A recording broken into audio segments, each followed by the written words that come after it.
তো আজকে আমরা মেইনলি দেখাবো যে কিভাবে আপনার আমাদের হোস্ট ওয়েবসাইট থেকে পারচেজ করা যে ডোমেইনটা থাকবে সেই ডোমেইনটা আপনি কিভাবে ম্যানেজ করবেন, মানে কিভাবে আপনি নেম সার্ভারটা চেঞ্জ করবেন, সেটা দেখাবো। বা আপনি ডোমেইনের অন্যান্য যে অপশন গুলো আছে সেগুলো কিভাবে দেখবেন। তো প্রথমে আমাদের ওয়েবসাইটে ঢুকে আমাদের এই লগ ইন অপশনে যে লগ ইন করে নেবেন। আমরা এখন লগ ইন করবো। আপনার যদি কোনো কারণে আপনি পাসওয়ার্ড ভুলে যান, অবশ্যই এখানে ফরগেট পাসওয়ার্ড অপশন আছে, এখানে ফরগেট পাসওয়ার্ড দিয়ে ফরগেট পাসওয়ার্ড চেঞ্জ করে নেবেন।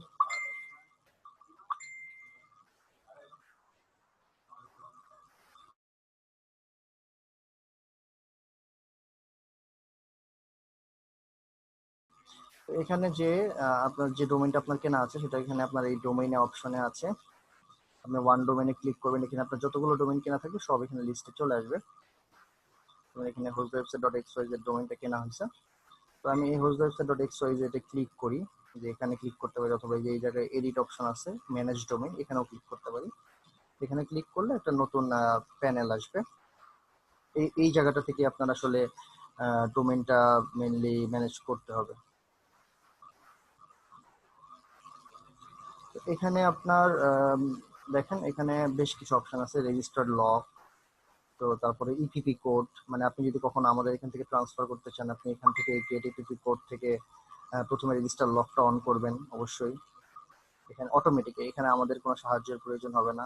এখানে রেজিস্টার লকটা যে আপনি রেজিস্টার লকটা ইনেবল করবেন, যেমন এখানে ইনেবল অপশন থাকবে যে নতুন ডোমেইনের ক্ষেত্রে কিন্তু 60 ডেজ পর্যন্ত আপনি ট্রান্সফার করতে পারবেন না। এটা রুলস, এটা আমাদের রুলস না, এটা ওয়ার্ল্ডের রুলস।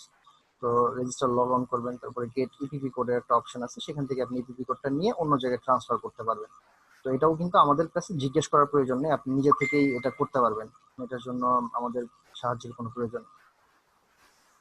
তো তারপরে দেখেন এখানে মেইনলি আমাদের আসলে যে জিনিসটা সবচেয়ে বেশি প্রয়োজন হয় সেটা হলো নেম সার্ভার। দেখেন এই যে এখানে নেম সার্ভার অপশন আছে, নেম সার্ভার অপশন থেকে যদি আপনি ক্লিক করেন, এখানে আপনি নেম সার্ভার চেঞ্জ করার অপশন থাকবে। যেমন আমাদের এখানে নেম সার্ভার NS7 দেওয়া আছে, NS8 দেওয়া আছে।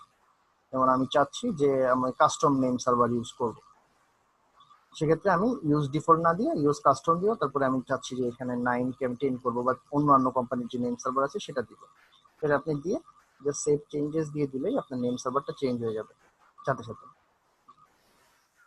তো এরপরে আপনি ইমেল ফরওয়ার্ডিং অপশন আছে, আপনার কন্ট্যাক্ট ইনফরমেশন দেখতে পাবেন যে ডোমেইনটা কার নামে আছে, আপনি কি নামে কিনেছেন, এখান থেকে আপনি চেঞ্জ করার অপশন আছে।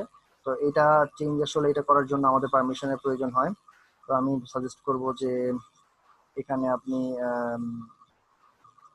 এটা চেঞ্জ করার আগে অবশ্যই আমাদেরকে একটা জানিয়ে নেবেন, যে আমাদের টিকিট ক্রিয়েট করে আমাদেরকে অবশ্যই কনফার্ম করবেন যে আমাদের এখানে দেখবেন সাপোর্ট অপশন আছে, ওপেন টিকিট অপশন আছে, ওপেন টিকিট করে নেবেন।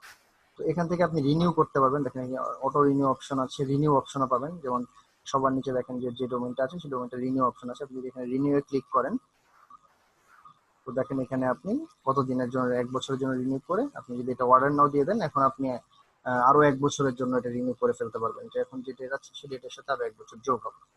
তো এইভাবে আপনি আমাদের ক্লায়েন্ট এরিয়া থেকে ডোমেইনটা মানে ম্যানেজ করতে পারেন। তো থ্যাংক ইউ।